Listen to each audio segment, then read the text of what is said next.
안녕하세요.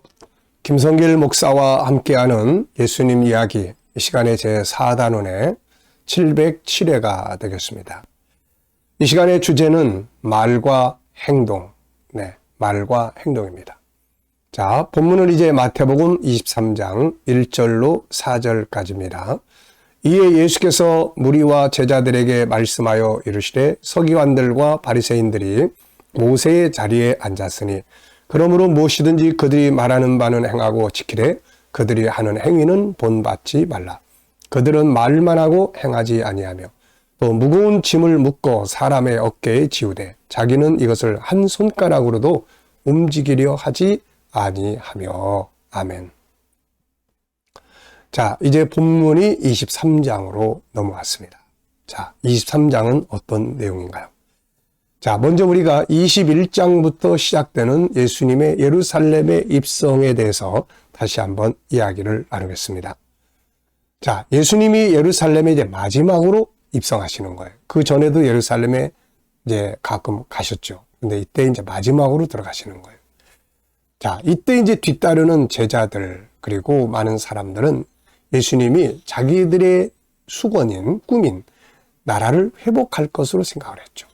로마를 몰아내고 그리고 유다를 드디어 독립시켜서 다윗의 왕국을 재건할 것으로 기대를 했습니다. 그래서 제자들도 큰 기대를 가지고 이제 누가 더 높은 자리에 앉을까 이런 생각을 머릿속에 그리면서 따라간 거죠. 그러나 사실 예수님이 예루살렘에 올라가신 이유가 무엇입니까? 두 가지 이유가 있죠. 첫째는 구원 계획, 창세기 3장 15절에서부터 예언되고 계시되었던 인류 구원의 계획을 이루기 위한 중요한 일을 하기 위해서 올라가셨어요. 그게 바로 십자가에 죽으시는 일이었습니다. 다윗 왕국을 건설해서 왕이 되기 위해서 올라가는 게 아니라 인류를 죄에서 구원하고 멸망에서 구원하기 위해서 죽기 위해서 하시는 거죠. 두 번째 이유는 이제 사명을 저버린 이 이스라엘의 종교 지도자들, 그리고 그 유대 백성들, 그리고 예루살렘, 이 세 가지가 다 이제 심판을 받아서 망하고 멸망하고 인류 구원의 이 천국운동의 사명이 이제 이방인에게로 넘어가게 된다. 이것을 선포하시기 위해서 올라가신 겁니다. 참 안타까운 이야기죠. 예수님은 이거 위해서 가는데 뒤따라가는 제자들 딴 생각하고 가고 있으니까 말이죠. 그래서 예수님이 이제 이제 종교 지도자들, 유다 백성들, 그리고 예루살렘, 그들에게 주어졌던 사명이 이제 이방인으로 넘어가고 그들은 다 망하게 된다. 이거를 이제 설명을 하셨는데, 첫 번째로 나타나는 게 이제 무화과나무 저주 사건이었어요. 무화과나무 저주 사건. 열매 없으면 다 이렇게 저주받아서 망한다. 이거 보여준 거예요. 그 다음에는 이제 비유를 통해서 이걸 이제 설명하셨어요. 그래서 세 가지 비유가 나왔죠. 두 아들의 비유, 그리고 포도원의 비유, 그리고 혼인잔치의 비유. 청함받은 자들은 다 망하고, 본래 청함받지 아니했던 자들 다 불러 모으는 이제 이런 내용. 이제 이거까지가 이제 22장까지예요. 그래서 이제 23장으로 넘어가면 이제 직접적으로 이 내용을 선언합니다. 화 있을진저. 너희에게 화가 미칠 거다.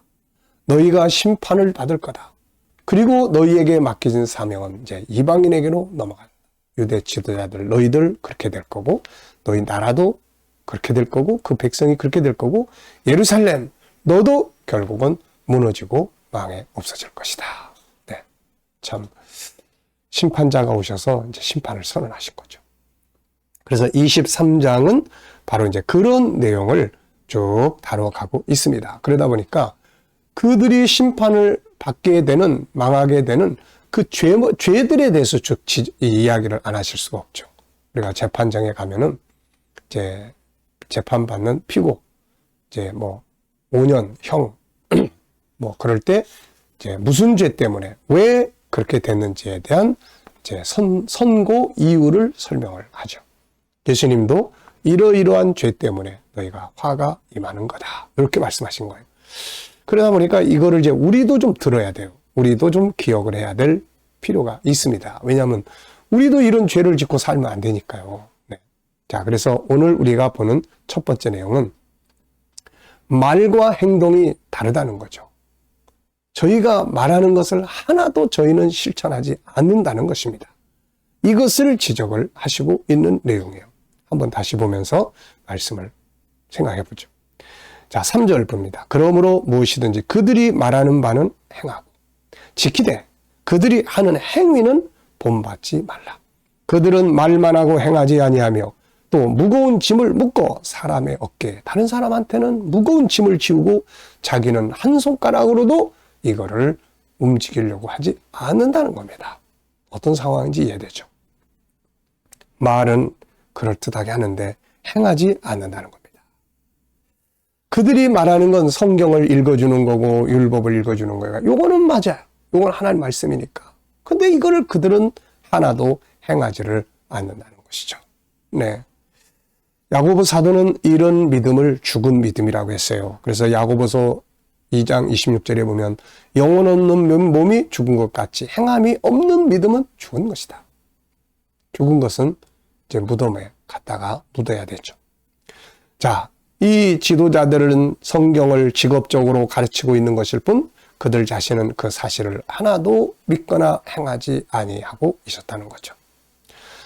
예를 들면은 우리가 마태복음 2장에 보면은 이 사람들은 예수님이 베들레헴에서 태어날 것을 알고 있었어요. 왜? 선지자들의 예언을 항상 줄줄줄줄 외우고 있었으니까. 근데 문제는 베들레헴에 안 간다는 거죠. 메시아가 베들레헴에 태어났다는 걸 알면 빨리 달려가야 되는데 안 간다는 거예요. 동방박사 세 사람은 그 먼 곳에서 메시아를 만나기 위해서 왔는데 가장 가까이 있는 이 사람들을 알면서도 안 가는 거죠. 예, 알면서도 하지 않는 사람들. 네. 마치 뭐와 같으냐? 자동차 판매를 할 때 현대 자동차를 팔고 있는 사람이 벤츠를 타고 있습니다. 아, 이거 당신은 왜 현대 자동차를 팔면서 왜 벤츠를 타고 다니세요? 아유, 사실은 사고 나면 그래도 벤츠가 더 안전하죠. 만약에 그런다면 그 사람이 파는 자동차를 누가 사겠습니까? 똑같은 거예요. 오늘 우리들도 이런 모순에 빠질 때가 저도 마찬가지고 참 많아요. 기도를 가르치지만 자기는 기도하지 않는다든지, 헌신과 희생을 강조하지만 자기는 희생과 헌신이 없다든지, 네, 이런 일들이 얼마나 우리 안에 많은지 모릅니다. 그런데 주님은 이걸 아주 싫어하세요. 그래서 마태복음 5장, 6장, 7장을 보면은 산상수훈을 가르치시고 난 다음에 결론적으로 하신 말씀이 뭡니까? 내 말을 듣고 행하는 자는 집을 반석 위에 세운 사람과 같다. 비가 내리고 창수가 나고 바람이 불어도 무너지지 않는다. 그 주추를 반석 위에 세운 까닭이다. 그런데 내 말을 듣고도 지키지 행하지 아니하는 사람은 그 집을 모래 위에 세운 어리석은 사람 같으리. 비가 내리고 창수가 나고 바람이 불어 부딪히매 다 무너진다고 말씀을 하신 겁니다. 이게 이제 바로 그런 이야기예요. 예수님은 그분이 하신 말씀을 그대로 사셨어요. 어떻게 보면 그 삶을 전해준 것이죠. 네, 그 삶을.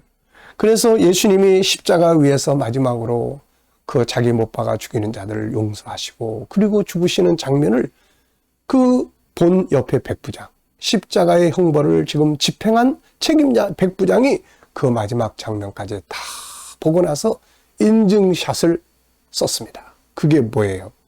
예, 누가복음 마태복음 27장 54절에 보니까 그 일어난 일들을 보고 이는 진실로 하나님의 아들이었도다.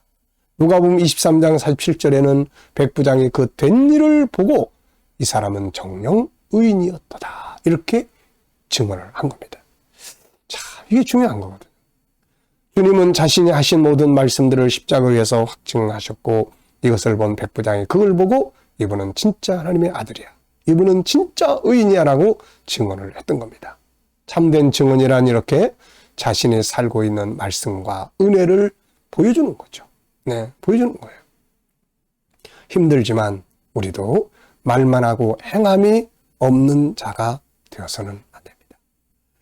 100%는 아니지만 어쩌면 우리가 예수를 말할 때 내가 만나고 경험하고 내 삶에서 살아가는 만나는 그분을 이야기하고 말씀을 이야기할 때 내가 살아가는 삶 속에서 이루어지는 그 말씀을 이야기를 하는 것. 이게 바로 진짜 능력 있는 말씀이 아닐까 싶습니다. 말과 행동 사실 굉장히 어려운 거예요. 그렇지만은 우리는 그 길로 가야 합니다. 예수님이 그렇게 가셨으니까 오늘도 우리가 내가 설교하고 가르친 내용들을 내 삶에서 만나보는 시간 되시길 바랍니다. 이 시간 말씀 여기서 마치겠습니다. 감사합니다.